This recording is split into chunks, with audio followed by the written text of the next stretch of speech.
welcome back to the channel. So if you're here from the one other video where we wired in the dump switch or the dump valve, and we did not do the switches because I have 4 switches here and I needed to buy harnesses.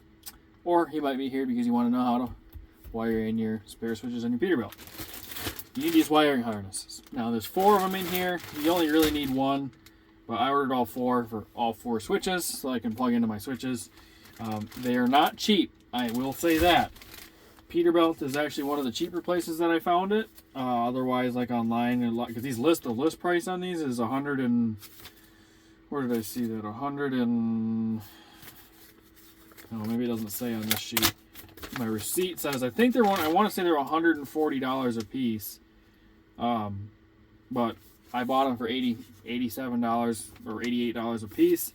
If you want to see, here's the part number.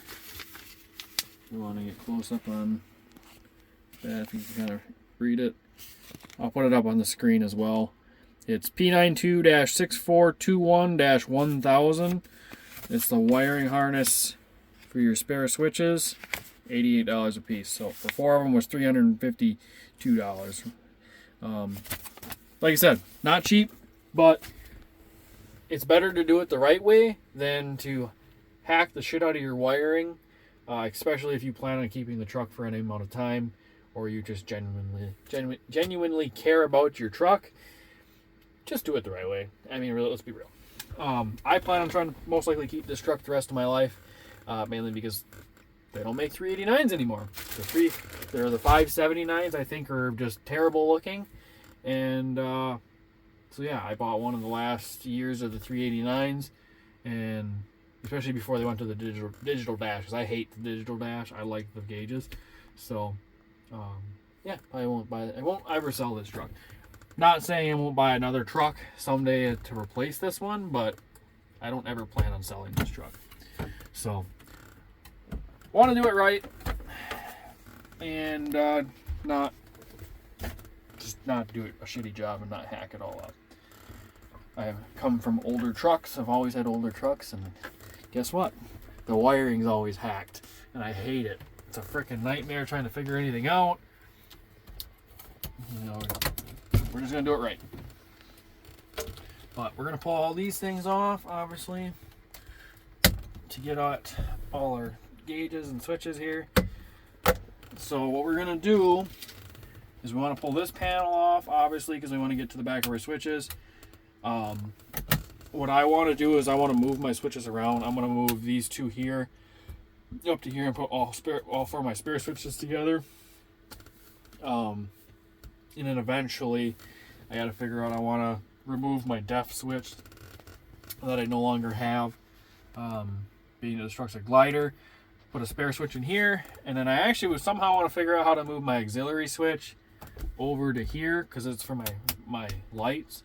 And it'd be nice to keep all 4 of my lights together, but I'm not doing that today because this has that I don't know, like smart switches or something. So I don't know how I can do that. I gotta look once I get this apart to see if that has the like connectors where all the switches are hooked together, or if that has a separate harness that's long enough to move the switch over there. But I'd have to get a new panel that's already cut out. But it would be kind of nice, so then I'd have 6 spare switches, because one's going to be for my dump kit. We're putting an aftermarket aftermarket bag system on the front axle here at some point, but I got my factory one and I'm going to dump. And I want one for that, one for, I want to put dual, when I buy a new trailer here the next year or so, or whenever I decide to do it, I want to do dual dumps because it's spread axle. So I'd have 2 switches for dumps and then 1 for a lift axle. Well, that'd use up 4 of my switches. And then I eventually want to put a lift bumper on here, so I'll need a spare for that. We'll spare for the dump axle on the front axle. So that's like a minimum of 5 switches that I need. And then I'd still have 1 more spare for lights or whatever I decide to, what else I decide to wire up. So as you can see, There's nothing plugged into these spare switches, which is why we had to buy the harness. You can make your own harness if you want. I didn't because I didn't know what the pins are for. The nice thing is these come completely labeled.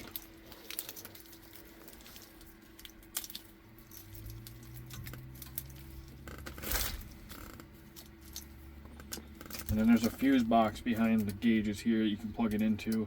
Yeah, I decided to make a video on this too because it's not real easy to find information for these out there, surprisingly. Which is kind of crazy to me. But this is for the lamp option, which I don't really know what that's for.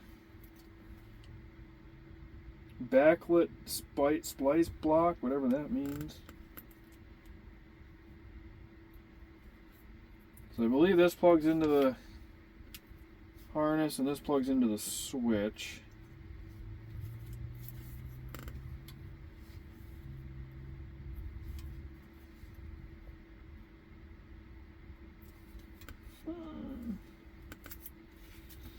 I don't know.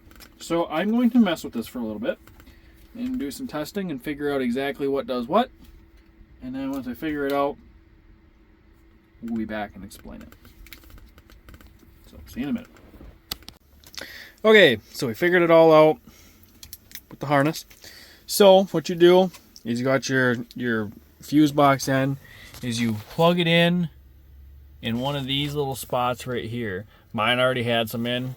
I put my switch in the number 11 spot. So if you take your kick panel off down there, you got the back side of this. That fuse panel behind your gauges is this one here. So mine is in number 11.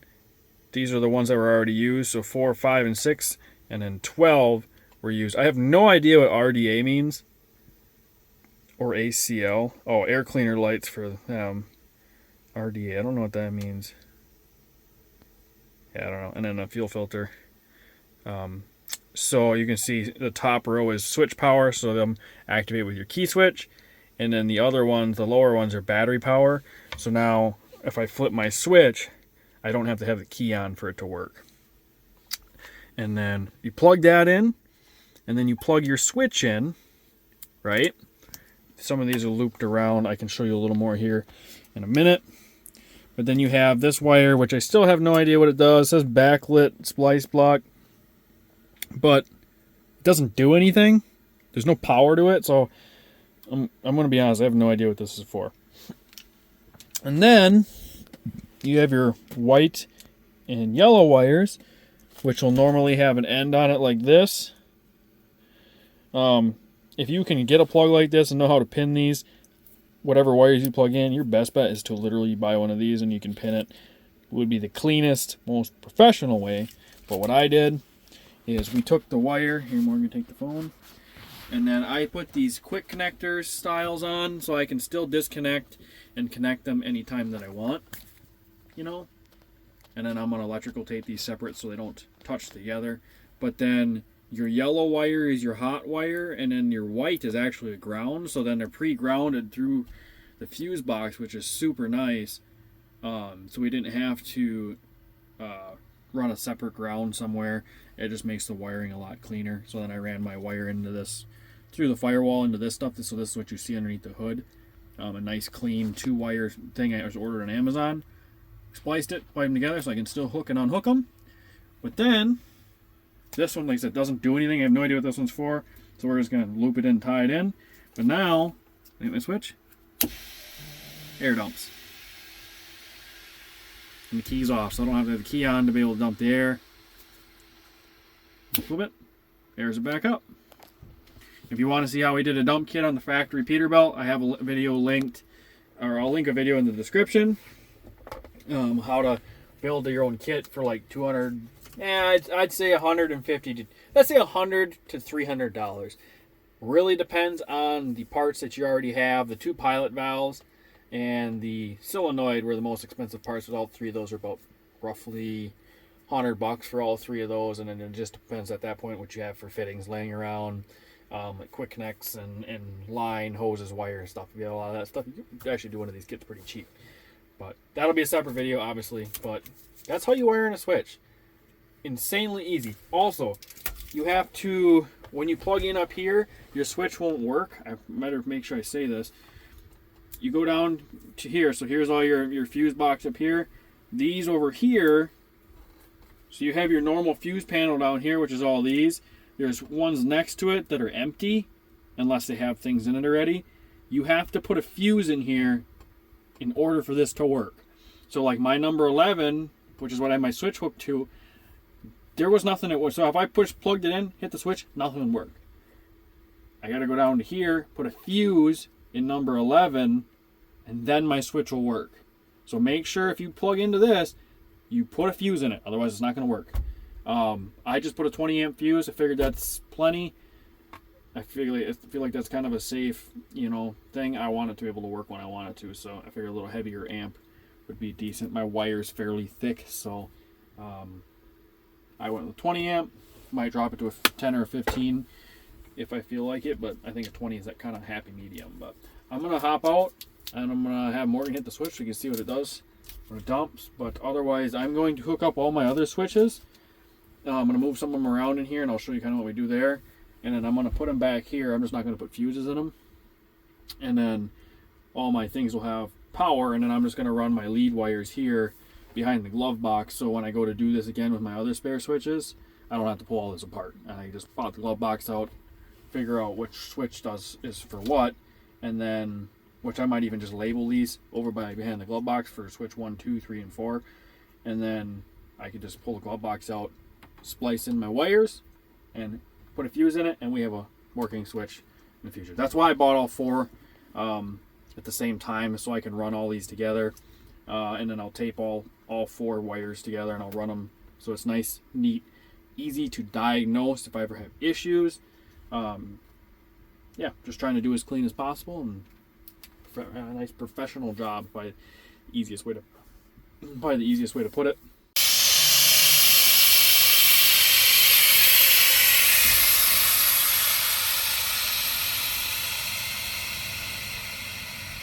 Just like that, she's dumped.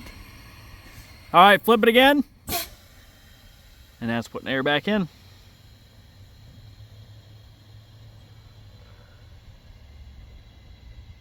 I'm so excited for that. I've had this truck for like 6 months, and I've wanted to do that for so long. If I would have known it was this cheap, I would have did it sooner.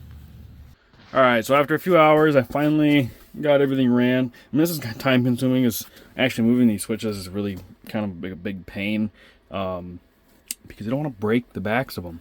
But I put all my spare switches right here. Obviously, you can see only the ones got a fuse.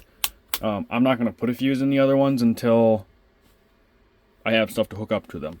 So what I did is I ran them all right next to each other, and then I labeled them 1 through 4 for my spares. So I'll pull this out here a little bit. They're all hooked up, and then I ran everything together. I taped all 4 switches together. So I'm gonna pull this out. I don't have Morgan recording for me today. She's busy, so bear with me here. So what I did was I ran all 4 wires together, taped them, and then you can see they're all together. Ran into the back of the switches, and then I ran all the hots and the grounds together behind the glove box, and then I have them all labeled. So like here's the spare number 4 and fuse number 8. So my 4th switch all the way to the passenger side will be that wire, and then that fuse that is plugged into is number 8 is how I have it wired. And then I just go in order, so that way when I want to hook up my spare switches, instead of having to pull all this apart, all I have to do is pull the kick panel off, throw a fuse in the one I want, write it on here, pop the glove box out because it's 4 screws, and then I can hook into my spare switches, and then tuck them up behind the glove box, and that's it. Because then you run through the rubber grommet through the firewall on the passenger side right behind the glove box. So like as you can see, this one comes through right here. from the firewall. So that way it's just a lot easier in the future to wire up my switches. I don't have to keep pulling the dash apart. I'm only planning on pulling the dash apart hopefully 1 or 2 more times, because I want to put aluminum dash panels in here and paint them. And then I'm gonna add 3 holes for 3 more gauges, and then I will probably add a few more spare switches, because I have, let's see, I have 3 more key-on spots and 1 more full-time spot and behind the dash for wiring these.